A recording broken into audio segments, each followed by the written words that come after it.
আসসালামু আলাইকুম রহমতুল্লাহ। দাখিল দশম শ্রেণীর প্রিয় শিক্ষার্থী, আশা করি তোমরা সবাই ভালো আছো। তোমাদের প্রাক নির্বাচনী পরীক্ষা 2026-এর গণিত বিষয়ের প্রশ্ন নিয়ে আমি তোমাদের সামনে হাজির হয়েছি। এই ভিডিওটা তোমরা মনোযোগ সহকারে শুরু থেকে শেষ পর্যন্ত না টেনে দেখো। তোমরা এই প্রশ্নটা ভালোভাবে পড়লে ইনশাল্লাহ 100% কমন পাবে। তো যারা এখনও অনলাইন মাদ্রাসা জন্য চ্যানেলটা সাবস্ক্রাইব করোনি, এখনই সাবস্ক্রাইব করে দাও, ভিডিওতে একটি লাইক দিয়ে দাও। সাবস্ক্রাইব করা কিন্তু তোমাদের হক। আমি তোমাদের জন্য এত কষ্ট করে ভিডিও বানাচ্ছি, এতটুকু কিন্তু দাবি করতেই পারি। তোমরা অবশ্যই চ্যানেলটা এখনই সাবস্ক্রাইব করে দিও এবং ভিডিওতে একটি লাইক দিয়ে দিও, আর কমেন্ট করে জানিয়ে দিও তোমাদের আর কী প্রয়োজন। তাহলে চলো ভাইয়াপুরা, আর দেরি না করে ভিডিওটা শুরু করা যাক। তোমাদের এখানে দেখো 1 নং প্রশ্ন দেখো, একটা মান দেওয়া রয়েছে, এক্স মৌলিক সংখ্যা এগুলো দেওয়া রয়েছে, এবং ক নাম্বার বীজগণিত তোমাদের হচ্ছে বীজগণিতিক বিভাগ, ক বিভাগ এটা। তো ক নাম্বারে তোমাদের বলা হয়েছে একটা মান দিয়ে যে এর গুণিতক, গণিনয়ক এবং হচ্ছে 3-এর গুণিতককে তালিকাকে প্রকাশ করো। তো এটা আশা করি তোমরা সবাই পারো। খ নাম্বারে দেখো কে এর কোন মানের জন্য f(x)=0 হবে তা নির্ণয় করো, এবং গ নাম্বার থেকে উদ্দীপকের আলোকে দেখাও যে এ বি তারপর এগুলো যে দেওয়া রয়েছে এগুলো তোমরা ভালোভাবে গাইড থেকে দেখে নিও। গাইড থেকে দেখে নিলে আসলে 100% কমন পাবে। তারপরে তো আমি শুধু তোমাদেরকে একবার করে দেখিয়ে দিচ্ছি যাতে তোমরা এগুলো চোখের উপর ভাসে এবং তোমরা গাইড থেকে পড়ে নিয়ে ভালোভাবে অ্যান্সার করতে পারো। তো 2 নং প্রশ্ন দেখো, ক নম্বরে বলা হয়েছে সমীকরণ জোটটির ধ্রুবক পদদ্বয়ের অনুপাত কত। খ নম্বরে বলা হয়েছে সমীকরণ জোটটি সামঞ্জস্য কিনা নির্ণয় করো। গ নম্বরে বলা হয়েছে দেখাও যে সমীকরণ জোটটির অনন্য একটি মাত্র সমাধান আছে। এবং খ বিভাগ তোমাদের জ্যামিতি থেকে প্রশ্ন আসবে। তোমাদের 3 নং বলা হয়েছে সমবাহু ত্রিভুজে বাহুর দৈর্ঘ্য 4 সেন্টিমিটার হলে উহার ক্ষেত্রফল নির্ণয় করো। খ বলা হয়েছে প্রমাণ করো যে তোমাদের একটা মান দেওয়া রয়েছে, প্রমাণ করতে হবে। এবং গ নামের বলা হয়েছে প্রমাণ করো যে 3pq² = 4pd²। তো আশা করি তোমরা 1 ও 2, 3 এই সৃজনশীলগুলো বুঝতে পেরেছো। তো এখন তোমাদের খ বিভাগ জ্যামিতির যে আরেকটা প্রশ্ন রয়েছে 4 নাম্বার, সেটা তোমাদেরকে একটু দেখিয়ে দিচ্ছি। দেখো ক নম্বরে তোমাদেরকে চাওয়া হয়েছে যে 2 সেন্টিমিটার বাহু বিশিষ্ট ত্রিভুজের উচ্চতা নির্ণয় করতে। খ নম্বরে বলা হয়েছে চিত্রে 1-এর আলোকে প্রমাণ করো যে QOR = 2 কোণ QPR, এটা তোমাদের হচ্ছে করতে হবে। তারপর গ নাম্বার দেখো চিত্র 2 হতে প্রমাণ করো যে MN তারপরে হচ্ছে BC এবং BC = 2MN, এগুলো তোমরা প্রমাণ করবা। এটা কিন্তু তোমরা বই করেছো, বইয়ের উদাহরণ তোমরা গাইড দেখলে তোমরা কিন্তু পেরে যাবে। তারপরে দেখো তোমাদের গ বিভাগ ত্রিকোণমিতি পরিমিতি থেকে চলে এসেছে। 5 নম্বরে দেখো বলা হয়েছে যে ক নম্বরে কোসেক থিটা = কট থিটা = 3/2 হলে কোসেক থিটা - কট থিটা এর মান নির্ণয় করো। সূত্র জানলে ইজিলি পারা যাবে। খ নম্বর দেখো r = 3 হলে থিটা এর মান নির্ণয় করো, যেখানে থিটা সূক্ষ্মকোণ। তারপর গ নাম্বার দেখে নিও তোমরা সুন্দরভাবে।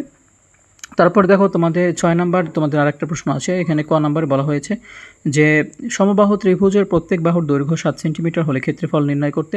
এবং খ নাম্বারে বলা হয়েছে চিত্র 1-এর গাঢ় অংশের ক্ষেত্রফল নির্ণয় করো। এবং গ নাম্বার দেখো চিত্র 2-এর সিলিন্ডারটির সমগ্রতলের ক্ষেত্রফল নির্ণয় করো। ঘ বিভাগ দেখো তোমাদের পরিসংখ্যান থেকে প্রশ্ন আসবে। তোমাদের 7-এর কতে তোমাদের শ্রেণীব্যাপ্তি গণসংখ্যা এগুলো দেওয়া রয়েছে। এবং ক নাম্বার প্রশ্ন করা হবে যে প্রদত্ত সারণী থেকে ক্রমযোজিত সংখ্যা নির্ণয় করো। খ নাম্বার দেখো সারণী থেকে সংক্ষিপ্ত পদ্ধতিতে প্রাপ্ত নম্বরে গড় নির্ণয় করো। এবং গ নম্বরে দেখো সারণী থেকে গণসংখ্যা বহুভুজ অঙ্কন করো। তাহলে আশা করি তোমরা এগুলো বুঝতে পেরেছো। তারপরে দেখো তোমাদের 8 নং প্রশ্নটা একটু বলে দিচ্ছি, তোমরা ভাইয়ের আপুরা তোমরা হচ্ছে গাইড থেকে পড়ে নিবা সুন্দর করে। ক নম্বর দেখো কোনো শ্রেণীর উচ্চসীমা 75 এবং মধ্যমান 75.5 হলে নিম্নসীমা নির্ণয় করো। খ দেখো উদ্দীপক হতে প্রচুরক নির্ণয় করো। গ নম্বর হতে প্রদত্ত সারণী থেকে অজীব রেখা অঙ্কন করো। তো আশা করি তোমরা পরিসংখ্যা থেকে 2টাই দিতে পারবা, এবং যেগুলো থেকে তোমরা যেটা চাই তোমরা ইনশাল্লাহ অবশ্যই দিতে পারবে। তো দেখো তোমাদের এখন সংক্ষিপ্ত প্রশ্নের উত্তর বলে দিচ্ছি। তোমাদের সংক্ষিপ্ত প্রশ্ন হচ্ছে যে কোনো 10টি প্রশ্নের উত্তর দিতে বলা হবে। প্রতিটা প্রশ্নের মান হচ্ছে 2 করে। তাহলে এখান থেকে তোমরা যদি ভালোভাবে প্রত্যেকটা প্রশ্নের অ্যান্সার দিতে পারো তাহলে 10টা দিলে পারে কিন্তু তোমরা এখানে একদম পরিপক্ক 20টা মার্ক তোমরা এখান থেকে পেয়ে যাবে। এজন্য সংক্ষিপ্ত প্রশ্ন কিন্তু কোনো সময় অবহেলা করা যাবে না, সবগুলো কিন্তু ভালোভাবে পড়তে হবে। তো চলো তোমাকে একবার দেখিয়ে দিচ্ছি। 1 নম্বরে বলা হয়েছে ক্ষুদ্রতম মৌলিক সংখ্যা ব্যাখ্যা করো। খ নম্বরে বলা হয়েছে দশমিক ভগ্নাংশ কত প্রকার ও কী কী। গ নম্বর দেখো সেট বলতে কী বোঝো। ঘ নম্বরে দেখো ফাঁকা সেট কাকে বলে উদাহরণ দাও। ও নম্বর বলা হয়েছে 5x + 4 = 31। তারপরে হচ্ছে x - 3y = -9 সমীকরণ জোটের সমাধান নির্ণয় করো। চ নম্বর বলা হয়েছে 2x + y = 8 এবং 3x - 2y = 5 অপনয়ন পদ্ধতি সমাধান করো। অপনয়ন পদ্ধতি তোমরা জেনে নিবা। 6 নম্বর দেখো 3, 6, 9 ... অনুক্রমটির সাধারণ পথ নির্ণয় করতে। এরকমভাবে তোমরা দেখো শেষের দিকে যে ড নম্বর দেখো চিত্রসহ ঘনকের সংজ্ঞা দিতে বলা হয়েছে। তোমাদের এখানকার ভিতর যে 10টা তোমাদের হচ্ছে সহজ রাখে সেই 10টা তোমরা এখান থেকে দিতে পারবে। তো শেষে দুইটা বলে দিচ্ছি, কোনো উপাত্তের পরিসর 55 এবং সর্বনিম্ন মান 43 হলে সর্বোচ্চ মান নির্ণয় করতে বলা হবে। এবং দেখো মধ্যাহ্ন বলা হয়েছে চলক কাকে বলে, চলক কত প্রকার ও কী কী। তোমাদের কাছে ভাইয়া পুরো যেটা সহজ লাগে তোমরা সেটাই দিবা। তো তোমাদেরকে আর ভিডিওটা বড় করছি না। তোমরা যারা এই পর্যন্ত এসেছো, এই কথাগুলো শুনছো, তোমরা যারা এখনও সাবস্ক্রাইব করোনি, প্লিজ অনুগ্রহ করে এখনই সাবস্ক্রাইব করে দাও, ভিডিওতে একটি লাইক দিয়ে দাও ভাইয়াপুরা। তোমাদের জন্য এত কষ্ট করছি, তোমাদের একটু সাপোর্ট পেলে কিন্তু আমাদের অনেক ভালো লাগে।